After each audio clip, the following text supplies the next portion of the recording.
Loud It Podcast.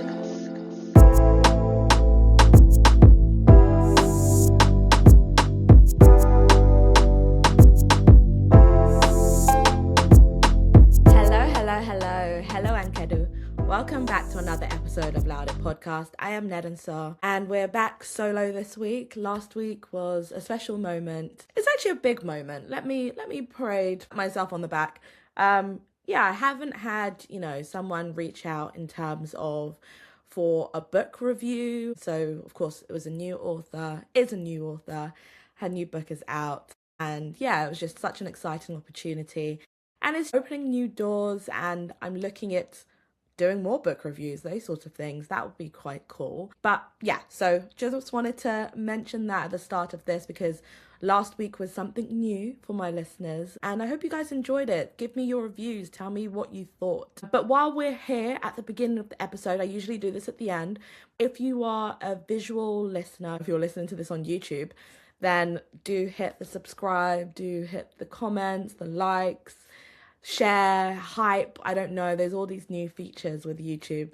So if you're there, give me a cheeky subscribe and like and follow and all those good stuff. And if you are an audio listener, so Spotify, Apple Podcasts, or wherever you're listening to this, then, give me a follow, reviews, love all those things. And of course, always message me. I now have a TikTok account, so for Loud It Podcast, and I am slowly getting back into using the Instagram page.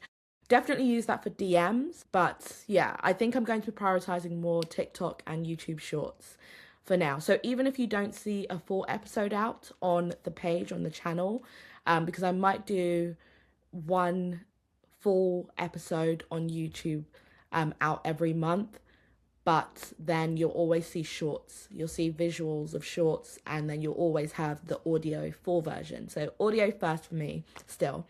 I'm still an audio girl, basically. But yeah, so I figured this is my wedding anniversary month. We just celebrated 4 years. Crazy. I can't believe we're here. But yeah, time has just gone like this, honestly. I can't believe it. Before I get into that, because I want to go into the breakdown, because I don't think I ever gave the nitty-gritty breakdown of what happened with my wedding, the white wedding specifically. And yeah, I feel like there's so much which people will probably want to know. It was such a cheap and cheerful wedding by my own standards, I should say. And yeah, I just want to give you guys the breakdown, the rundown, because a lot more people are getting married, my own age mates, that sort of thing. And maybe you can take away a few tips and tricks that I put in place for my own anyway, and take it on board with yours. So I will get into that. But what I wanted to start off with is what's going on in current media. And that is to do with the Hunter virus, I don't know. And honestly, we don't want another COVID 2.0. We don't want that. I feel like my heart goes out to those who have lost and those who have passed away. I believe there's been 3 deaths, at least at the time of me recording this, what I've heard. And that's scary in itself. But yeah, we don't want another situation. We're not ready. The country is not ready. I am not ready. I am the country. I am the world at this point in my mind. But yeah, we're not ready. It's enough. It's enough. We can't have another COVID 2.0. Where did it even come from?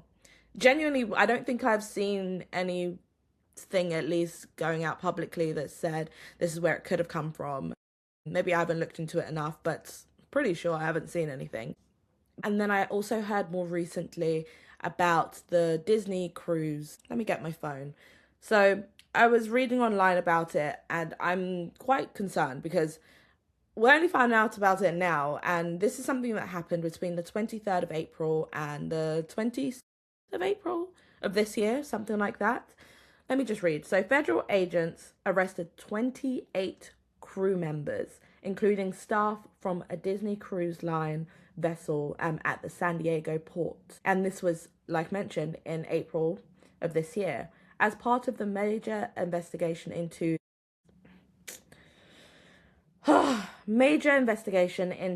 child sexual exploitation material.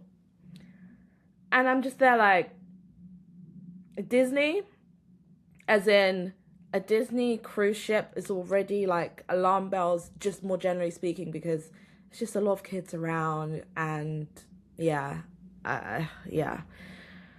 Oh, so that's what multiple reports are talking about at this time, and I guess we'll hear more as time goes along. But yeah, of the 28 crew members, allegedly there are 26 from the Philippines, one from Portugal, one from Indonesia, at least what has been reported so far. I'm curious personally, like, why hasn't there been more brought to light on this, basically? Because this is quite a while later, and I hadn't heard anything until looking on TikTok. Quite surprised, basically. I guess we'll find out more because now people are talking about it, and yeah, we'll learn more as things go along. It's scary. I don't like anything to do with children. I've spoken before about COXA, child on child SA, sexual abuse, and I've spoken about, different celebrities. I've just spoken about different things, and everything that's to do with children, it scares me a lot. It scares me because it's children at the end of the day, and I'm just there like, wow, leave the kids out of this. I don't know why. Just leave them alone, let them be. But yeah, let's get into wedding stuff, because yeah, like I said, this is my anniversary month. Been 4 years married, but it's going to be 10 years together very soon, next month. So that's crazy. I can't believe it's going to be 10 years together.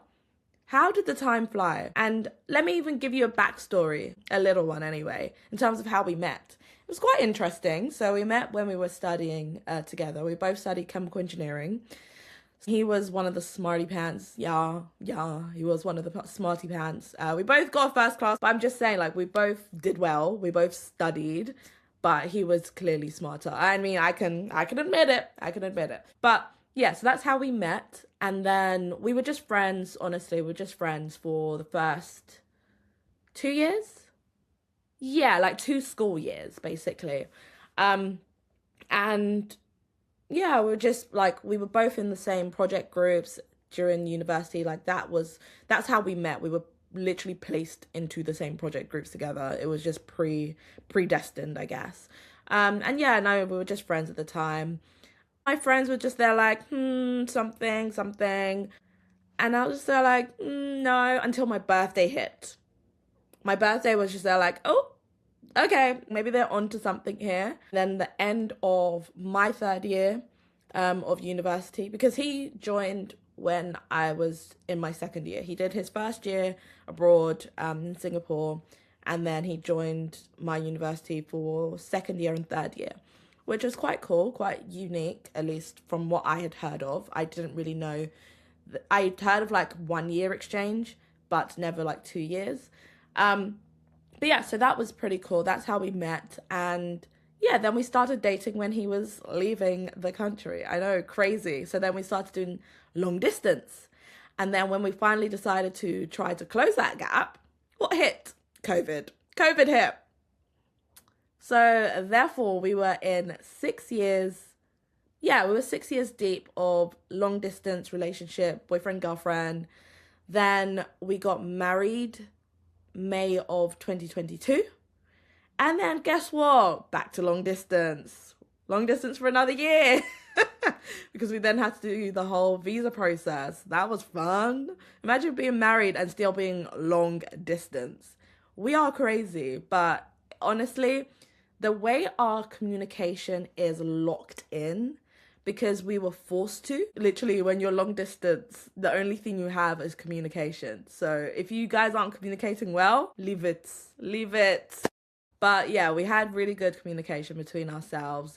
We had like our own blips. Our blips were mainly around the whole moving situation. It was always going to be him moving over here. But it's a big deal for him to move away from his family. So that was our blip. And I remember going to my friend who had done a move herself for university, and she was basically giving me the lowdown because I was just seeing things the way I wanted to see it, and I was like, why wouldn't he just move for me? I don't get it. But she's just there like, girl, get a grip. And yeah, she put me in my place, basically, which is why I called her. I could have called a friend who I know would have been more in my corner, but I needed someone who's level-headed, and she's one of my friends who always gives me the real, the real. So I knew that's who I needed to go to. And she'd been through something similar in terms of the move. Yeah, so that's what happened. We did long distance. We closed the gap finally, moved over. We lived with my sister and her husband for a year. Was it over a year? You know what? I'm trying to think. He moved over in... Yeah, I'm trying to remember. Timeline. Moved over a year. So it was like a year and a bit. A year and a few months. And then we bought our own house, which is where I'm recording. And yeah, we're just... I don't know, we're just happy. Honestly, he always says, like, I'm so happy. And I'm just like, me too. I'm so happy because we know how to talk to each other. We're very level-headed, and it takes a lot to get us heated.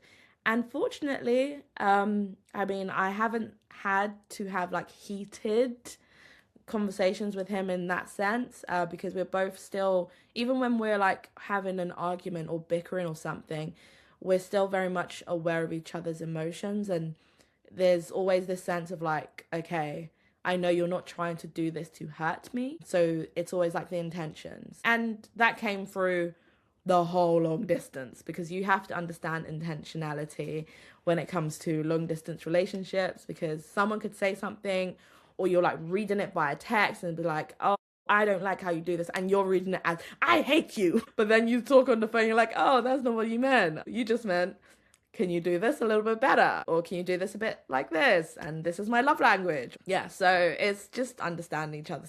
I'm pretty grateful for actually the long distance, though prolonged. But let's get into the wedding stuff, as mentioned. Wedding. Woo! Can you believe? So, how do I explain this? My sister was due to have her wedding that same year in May, right? And so that meant my brother, who doesn't live in the UK, he was coming over for that. And my husband, my then boyfriend, was coming over for the wedding too, because he was invited. So it's like, okay, cool, like lovely. And then one day, we're just there like, okay, COVID is finally starting to simmer down a little bit. He's finally able to travel to see me. Bear in mind, we hadn't seen each other in time. Like during COVID, there was like one good year where we couldn't see each other at all. So imagine like long distance, no understanding of when the timeline's going to end to see each other. It was a lot. So yeah, he was coming for the wedding. And then one day I just had this bright idea like, you're here, my brother's here.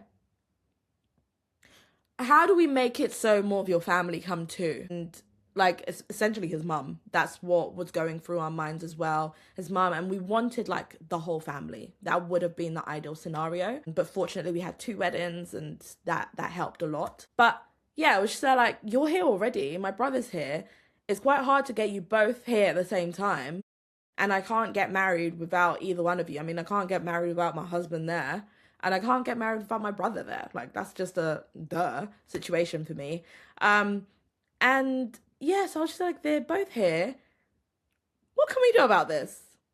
And this was literally middle of February. Bear in mind, I got married in May. And so the process started. It was now trying to figure out how to get married in the UK. That was not going to happen. It wasn't going to work because the timeline to get married in the Catholic Church, you need a good few months. I think I was being told around then you need at least 6 months to be able to do the whole shebang. And then there's the whole process with the Home Office to be able to get a marriage license and all that kind of stuff. And like I said, we're long distance. I don't have all his documentation. We can't go to meetings together. So that was long. That was cancelled. So in my mind, I was like, okay, we're not getting married in May then. And then suddenly we're just like, oh, let's do it abroad. I started thinking of areas. And then my sister-in-law told us about Gibraltar. It's like, bam, okay. So then started figuring out the process in Gibraltar. And we figured out that you only needed to be there at like no less than 1 day before getting married, just to make sure you've given all your documentation, you get the marriage license, all that kind of stuff. So I was like, oh my gosh, this could happen. So at this point, we're thinking, oh, it's just going to be a civil wedding. But I don't like the idea of a civil wedding. I don't know why, but it's just not my vibe. Because at least, okay, no, it's not that it's not my vibe. If we're going to a civil wedding, I need it to be like same day or like next weekend doing the church wedding. Because to me, civil wedding, I'm not married yet. Yes, in these eyes, the eyes of the law, I'm married. But to me, I'm not married. It didn't quite compute in my head. So then I was like, okay, let's look at church weddings. Bish bash bosh, figured it out. We're able to do a church wedding. When I tell you the hoops we were going through, the different priests I saw in the UK, the priest I was speaking to back in Gibraltar, but Father Charlie as a party, who I believe has been, what was it? Something happened in December of last year. I forgot, but he actually messaged me, so we're still in touch. But because of him and because of my local priest here, they really did the things. They made this happen. Then we did the marriage counseling online virtually, got the certification for that, which I highly recommend doing some kind of counseling before getting married. There's so much I learned about him. I'm sure there's so much he learned about me. And yeah, it's definitely helpful, I'd say. Some conversations that we didn't even think of over the past like duration of our relationship came up, and it was like, oh, okay, I didn't even know this about you at all. So I'd highly recommend personally. But yeah, so there's that. And with that process, you have to pay for the marriage license fee. But because we're doing it in the church, so getting married in the church, then we paid just £100, which was great. We lost money in the process because we thought we're doing court wedding and you have to pay a different amount for that, and because it's a long thing, right? But church wedding, £100 fee, marriage license. Then what happened? Yeah, then we had to choose the church. I chose the church, which was like when you open the door, literally the beach is behind you. And that was like, woo, I loved it. It's called Our Lady of Sorrows Church in Catalan Bay in Gibraltar. Beautiful church, small, intimate. And that's what led to thinking about intimate weddings, because fortunately I could get away with having an intimate wedding because COVID was still lingering. Things hadn't opened up fully. So I was like, perfect. I now don't have to do a big whole shebang, which at first I was sad about because it meant I couldn't have everyone I wanted initially. And then, yeah, I was just like, okay, but you know what? I can have the people who are nearest and dearest who can make it, who physically can make it. And yeah, that's how we then had the small Gibraltar wedding, which was basically 30 of us. I think it was 26 to be exact, but basically 30 of us there. And oh, like I said, it was cheap and cheerful. Although I have been checked recently that my wedding can't have been cheap and cheerful if we're doing it abroad. But let me break down a few prices. So the hotel, we stayed at the Elliott Hotel in Gibraltar, and I can't remember the price, honestly, but I looked online for how much it would be now, and per night right now is £174, breakfast included. But this is now 4 years ago, so I'm sure it was a bit cheaper then too. So that's per night. And then so most of the wedding guests stayed in that hotel. Then we did of course, the wedding itself, the church, which was free. You don't have to pay for the church, thank God. Music-wise, I'm the one who literally curated the music myself. I was doing up DJ, which is where doing this podcast came in handy because I was able to use my gadgets to download songs, edit them, put them together the way I wanted them to play. So I did mixing myself. Yeah. There was a certain part where we were signing after getting married, you sign the certificates. And my brother was because my brother was in charge of music, I sent him what to play and I told him when to play things. And he was like panicking at one point because he thought like, oh my gosh, I didn't change the song. I was like, no, it was me. I changed it. And because I did the mixing myself, like I said. So there was that. The music was free, me. There was decorations. I did pay for a bouquet. And my husband's like little, I don't know what you call it, the flower thing that they wear, corsage. And yeah, that wasn't expensive. I can't remember the price, but it was something around like let's say £50, 50 odd pounds, right? It wasn't breaking the bank basically when you add everything together. So it was that. Then there was, so that's the church. I bought like little trinkets. I did create the booklet for the order of service, and I decorated it, designed it myself, got it printed, and yeah, there was that. Then there was like little things that were meant to go out, but we kind of forgot to give them out, like even little bubbles, which were all personalized, those kind of stuff. There was that. And then, yeah, paying for the car to get to the wedding. It had like the old school, I don't know what you call those cars. Yeah, it was black, shiny. And it was one of those old school cars that you see in like, I don't know, The Sound of Music. um, but yeah, so we got that car, which was something like 200 odd pounds for the car, which was quite expensive in my mind. But then I clocked like how much people were paying in the UK.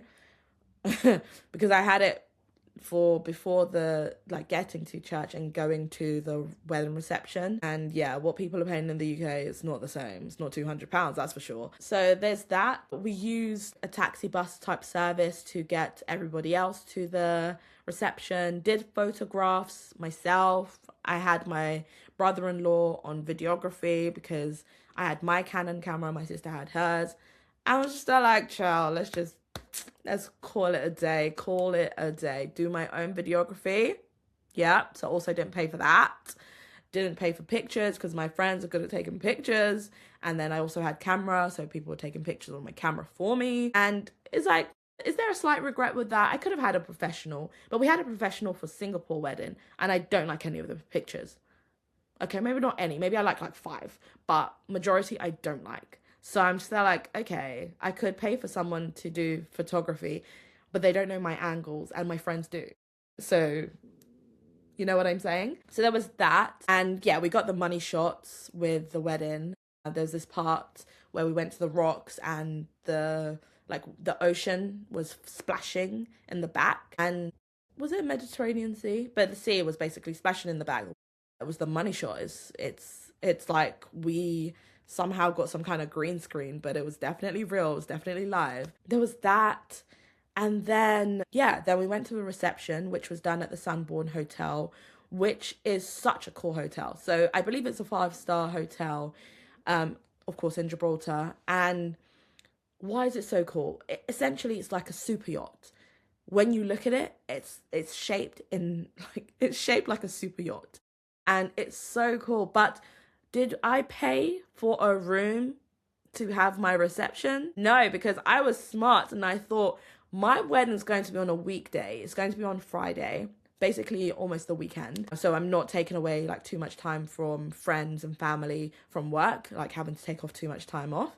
Instead of like if having it during like midweek, it would be more days off work for them. So I'm like, okay, it's a Friday, May, so it's not even summertime.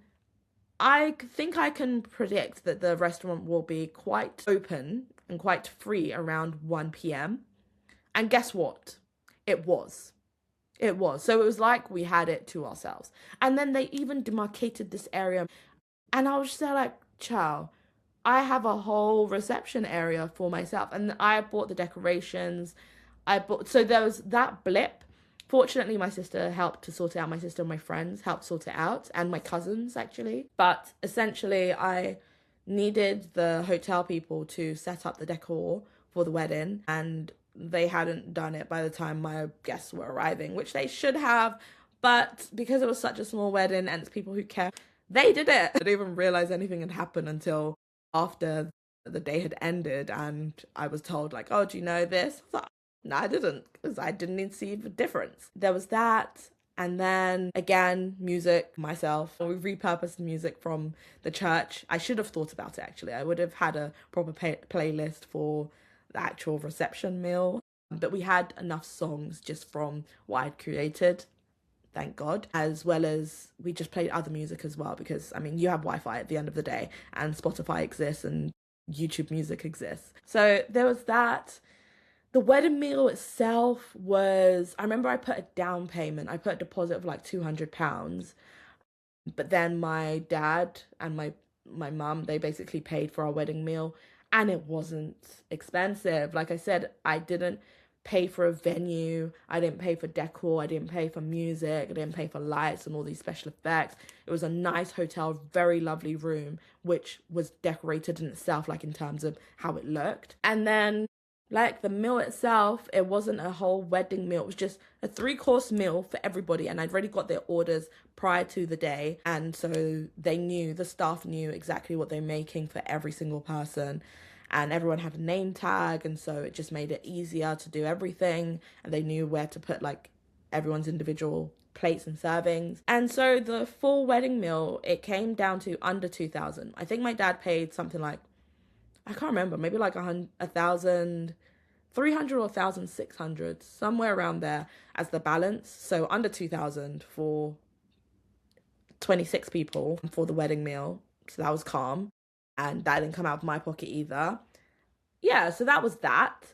And then after the whole wedding meal, yes, there was the whole cutting of the cake. So I did buy cake, which I didn't put down as a wedding cake, because I bought my own toppers and stuff like that, and my sister put them in and decorated the cake for me, alongside, I think, cousins and friends before we arrived. They did it. So I didn't have to pay no wedding cake prices either. And how much was the cake?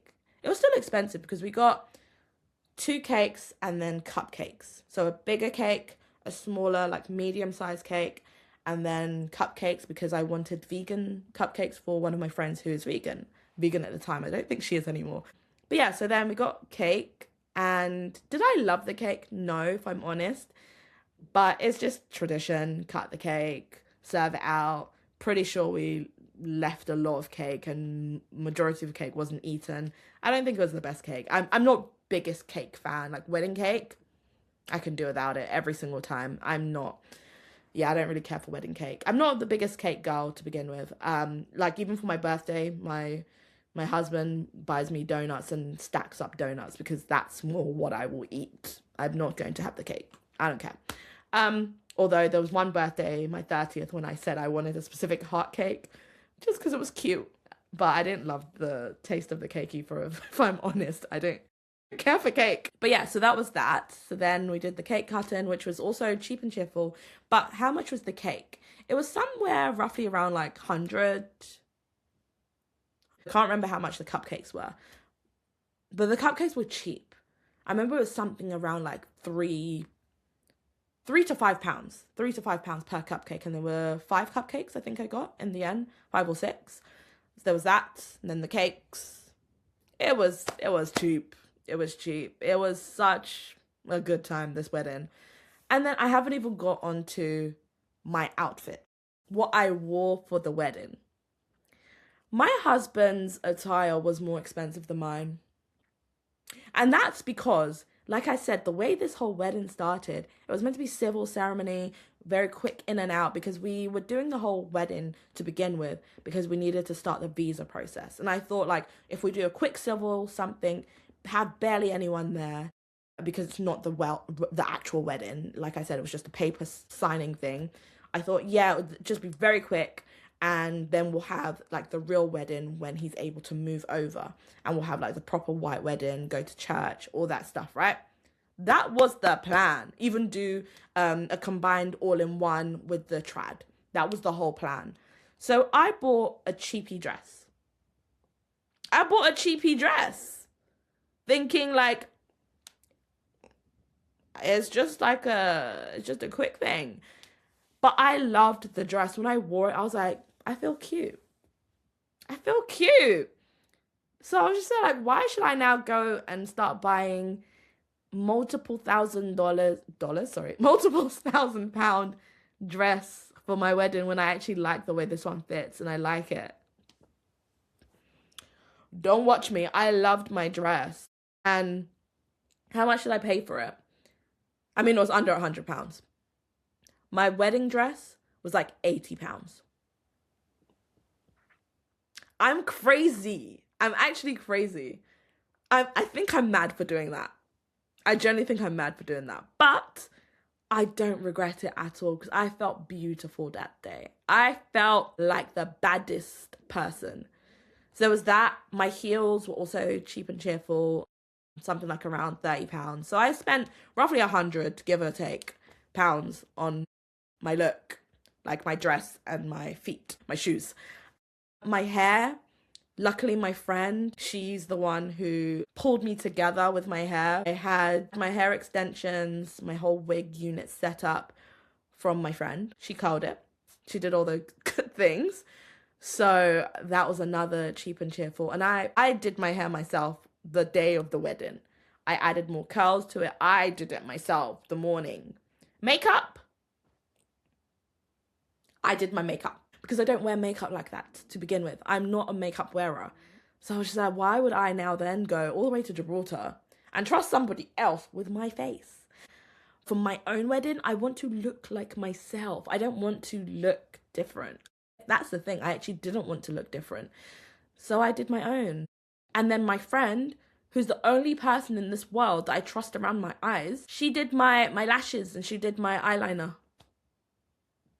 Because I can't do lashes. I still don't know how to until this day. I still don't know how to do eyeliner either. She did it for me, for free. So that's another thing. Like, my whole look was cheap and cheerful. Yeah. The most expensive thing on me that day were my rings. Yeah. By far. So yeah, that's why I mean, like, my wedding really wasn't that expensive. I don't know how much my rings are, honestly. My husband bought them in Singapore. Of course, he did the whole thing. And I don't ever want to know, actually. I don't really want to know. I like to have that mystery in life. But I'm just like, ciao. My wedding was cheap. I know people have attacked me. Okay, I'm saying people. One person attacked me recently and said, like, you're doing it abroad, therefore it can't be cheap. But if you add all these things together, it was cheap. So after the reception, we then went back to my hotel because there was a whole rooftop situation. And because most of the guests are staying there, it was perfect. So then we went there, and I love a good debate. I love when my family debates. And we were debating like debaters. We were really doing a lot up on that rooftop. And the rooftop had like a swimming pool. It was going to sunset. It was just such a nice feel. We brought this cake with us too. I don't think anybody still ate it then. We tried to give it to people. We were really forcing the cakes on people because I wasn't going to eat it and we're not taking it back home. But yeah, and that was my wedding. The white wedding. We did have a whole trad wedding in Singapore, like I said. But that was all on my husband. My husband planned all of that one. Literally all of it was on him. The white wedding, yeah, that was all on me. I did it all.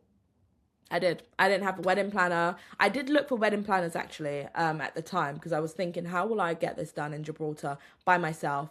I have March, April, half of February. Yeah, I didn't have much time, did I? So I was looking at wedding planners and someone quoted me for just the church service itself, like them planning that, which I didn't understand, to be honest. I still don't now. But they quoted £450. And they said that doesn't include music and that doesn't include decor. So what does it include? Is it you guys taking the guests to their seats? I wasn't sure. Okay. The part that it probably would include was helping me with the whole marriage license process, like doing all that documentation. I'm sure that's what it would have included, assuming. But aside from that, I could do it myself. I think most weddings, especially if you're having something small, you can probably do it yourself. If you give yourself enough time to plan peacefully. I'm just lucky that at that time my work wasn't in the trenches. I have like peaks and troughs with work, like when projects are in the trenches. But I think I had a cool time when I was planning, like doing the hardcore planning phase. But that was my wedding. That was Gibraltar 2022. And I would highly recommend Gibraltar if you're going to do a small wedding. I would highly recommend it if you are an international couple. If you're those long distance couples where you're trying to figure out and you're looking to get your certification and your documents in English, because that's another reason why we didn't choose certain other countries to do our wedding. I didn't want to have to start thinking about translating a marriage certificate and making sure all is okay when we're trying to do the whole visa process. I said, no. I needed it to be a country where the certification, the marriage certificate would be approved, like in the UK. needed it to be in English, just making sure I had the least amount of hurdles when it came to my husband then applying for his visa. But that was my cheap and cheerful wedding. Can you believe it? I think everyone's going to be surprised by just how cheap my outfit was. My wedding outfit. What I got married in. My hair, my makeup. My hair, I didn't even go into that. But I don't want to give away her prices. Have a look at Olani Collection. I hope still on Instagram. But my friend's business, Olani Collection, Olani Collection, COLLECTION Collection. But yeah, have a look at her, and her hair quality is immaculate. I have two from her, curly wig and a body wave wig. The curly one I was wearing up until the wedding day because we were doing like sightseeing stuff, which is why it was so cool doing it in Gibraltar, because everything is so walkable in Gibraltar. It's just like a tiny good weather place. That's how I describe it. It was such a good time, and I can't wait to visit Gibraltar again in the future. Like for one of our anniversaries, go there and stay in the same hotel and just do like memories of everything. My priest was so amazing there. Father Charles Azapardi, who did your big one. He literally picked us up from our hotel, me and my husband and my mum, the day before the wedding, just to show us the church and he gave us a tour of Gibraltar, and he was taking us on this now private guided tour for free. I think that wedding was honestly blessed. It was meant to happen that way. I got lucky, like I said, with COVID in terms of things starting to open up, but not open up too much, where I had to have a big wedding and therefore spend a lot, because all that money saved, it went into this house. So we got so lucky from that perspective. And Singapore wedding, I need to get into that another day, but we saved a lot there too. Ciao. I know some people are still waiting for the Nigeria wedding. Keep on waiting. You plan it. I'll attend. I will always attend. I love me a good party, but you're paying.